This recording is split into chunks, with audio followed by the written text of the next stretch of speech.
Queridos irmãos, amigos, desejo ler um texto do profeta Isaías, capítulo 54, verso 1, que diz assim: Canta alegremente, ó estéril, que não deste à luz, rompe em cântico e exclama com alegria, tu que não tivestes dores de parto, porque mais são os filhos da mulher solitária do que os filhos da casada, diz o Senhor.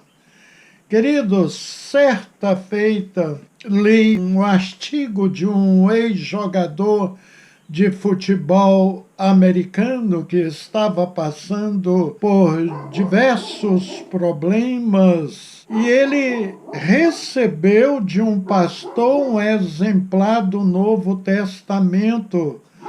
E esses Novos Testamentos distribuídos aí pelos Gideões Internacionais. O jovem, ao receber aquele Novo Testamento, de imediato começou a lê-lo. E ele foi muito impactado e entregou a sua vida a Jesus Cristo.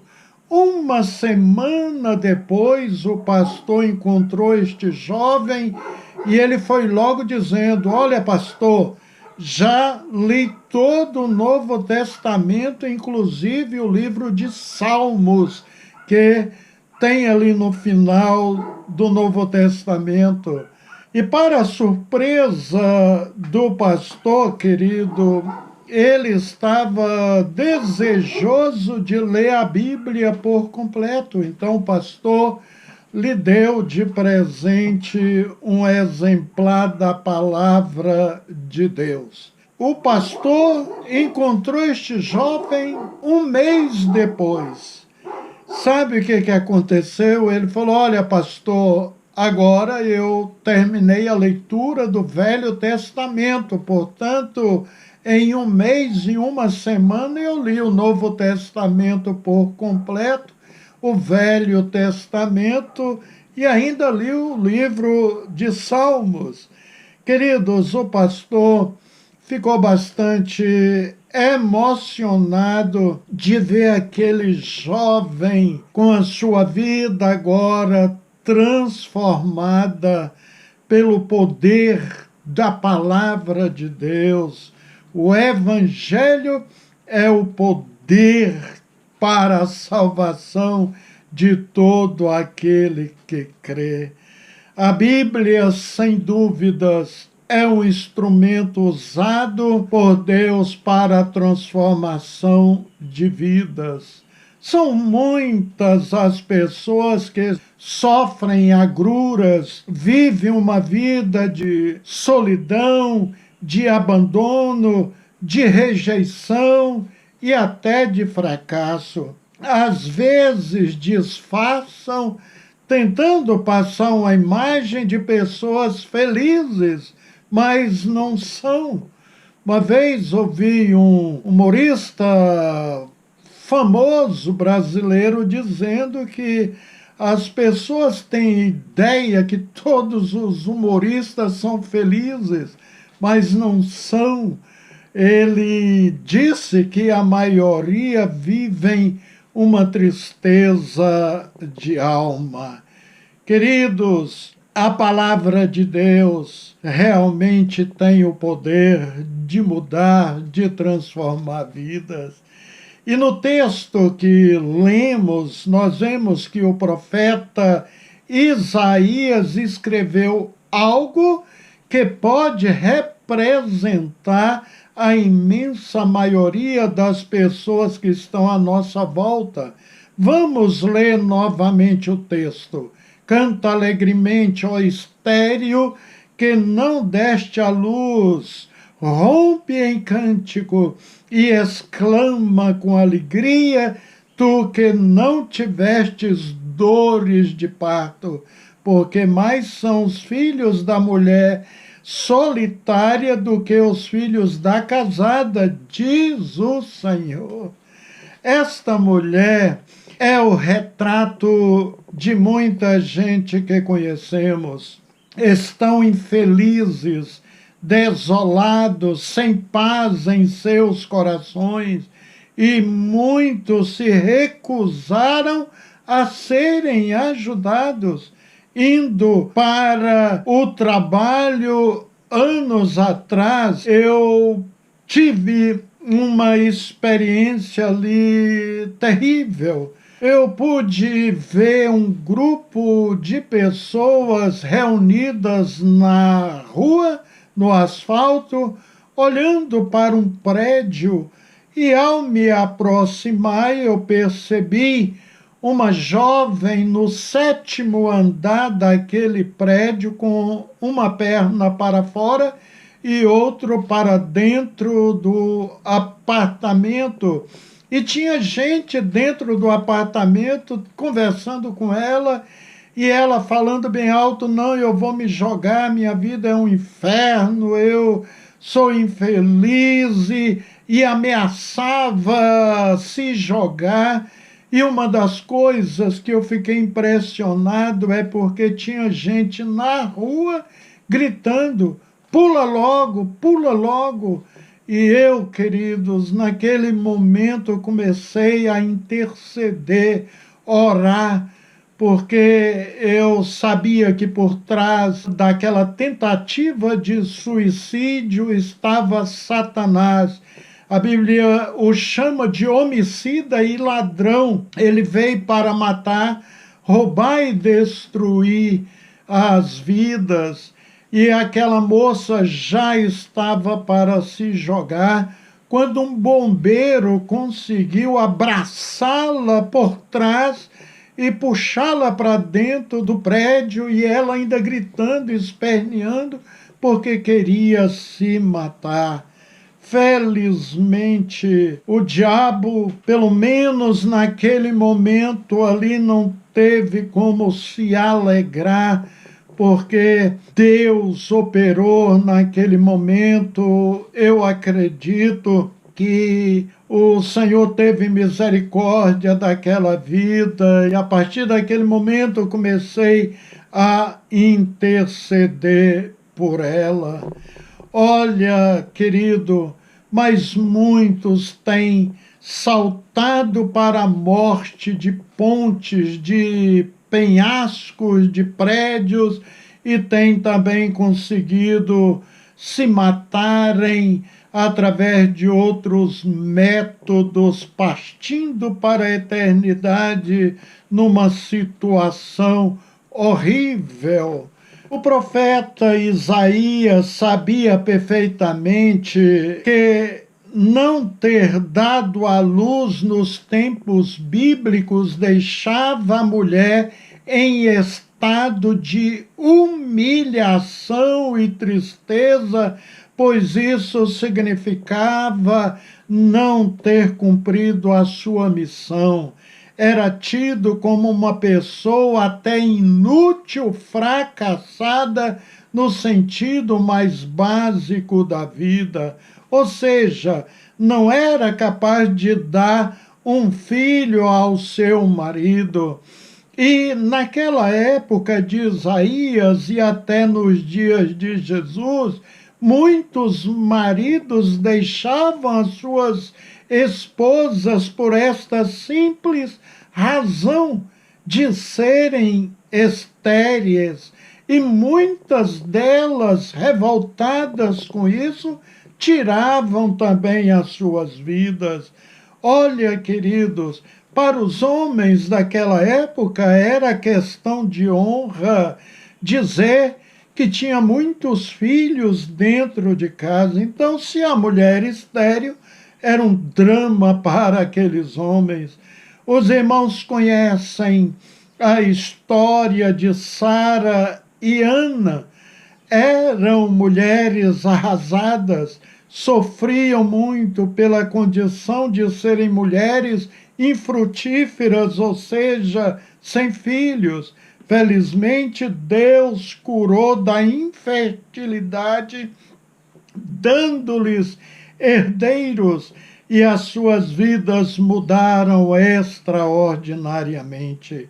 Não era mais vista como uma mulher sob maldição.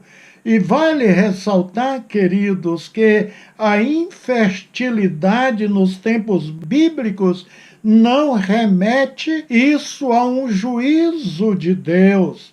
A maioria dos casos eram problemas de enfermidade mesmo. Hoje, com o avanço da medicina, sabe-se as causas da esterilidade podem ser hormonais, genéticas, infecciosas ou ainda relacionada a fatores externos.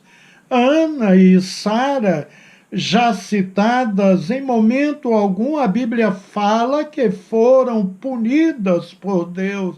Ana, por exemplo, era uma mulher de oração, de vida no altar, de vida com Deus. Infelizmente, muitas culturas de hoje, uma mulher estéril não vale absolutamente nada e são tratadas com desprezo e humilhação. Vivem sozinhas, cabisbaixas, com um tremendo aperto no coração. E o texto aqui a chama de mulher solitária. Mas a pior solidão, queridos, é a solidão de Deus. Quem tem Deus em sua vida pode ficar sozinho em algumas circunstâncias, mas nunca sem Deus. Como Elias ficou vários dias sozinho junto ao ribeiro de Querite, mas Deus o confortava, diz a Bíblia. Jó perdeu os bens, família, saúde, e os únicos amigos que ficaram ao seu lado o acusavam de pecador. Foram amigos molestos, como diz a Bíblia.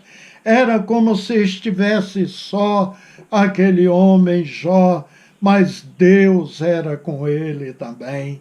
Daniel estava só na cova dos leões durante uma noite inteira, queridos. Nada disso. Um anjo estava com ele ali. João ficou só na ilha de Patmos, mas contemplou a glória de Deus, o céu. Ele viu o presente e o futuro de tudo. Teve toda a gloriosa revelação do livro de Apocalipse. Deus estava com ele. E então a pior solidão é a solidão sem Deus. É por isso que muitos se suicidam, acham que não há mais solução, razão para viver. Ora, querido, o cristão, aquele que ama a palavra de Deus, como aquele jovem que eu contei no início, o ex-jogador americano, que estava vivendo momentos terríveis em sua vida, mas permitiu que a palavra de Deus penetrasse em seu coração, na sua alma, teve um encontro real com Deus e a sua vida mudou. O cristão tem a esperança, a certeza de que Deus está ao seu lado sempre. Deus afirmou: não temas, porque eu sou contigo. Isaías 41:10. E Jesus disse: eis que eu estou convosco todos os dias até a consumação dos séculos. Mateus 28:20. Isto fará você se sentir feliz e acompanhado, não é mesmo? Saber que Jesus está com você até a consumação dos séculos, ou seja, até o fim. Essa passagem de Isaías 54:1, que eu li no início, a mulher estéril que nunca deu à luz, representa ainda pessoas humilhadas, marcadas por um estigma, que é a vergonha, a humilhação, o olhar de desdém, de desprezo, faz com que a vida se torne muito pesada. O contexto é de alguém que perdeu o marido e com ele a possibilidade de constituir uma família. Perder é às vezes mais difícil do que nunca ter. Imagine um bilionário que perde tudo e fica pobre. Alguns suicidam por não suportar tão grande humilhação e, evidentemente, porque não tem Deus em sua vida. Quem tem o Senhor em sua vida, mesmo tendo perdas consideráveis, ele crê no seu reerguimento. Uma voz profética quebrou o silêncio de tudo desta mulher solitária. No meio da sua realidade tão triste, Deus envia uma profecia de esperança, de mudança, de transformação, dizendo: canta alegremente, ó estéril, porque mais são os filhos da mulher solitária do que os filhos da casada, diz o Senhor. A única alternativa de cura para pessoas arrasadas, destruídas, vem da palavra de Deus. Basta dar ouvidos ao que Deus diz, abrir uma janela na alma para a luz da palavra de Deus entrar. E sabia que a palavra de Deus tem o poder de trazer à existência o que ainda não existe? Sim, nada tem tanto poder como ela.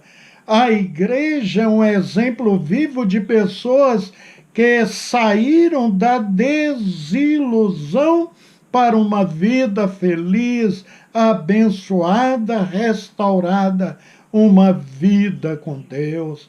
A ordem é para estéril fazer festa, para o fraco mostrar força, para o pobre sentir-se rico.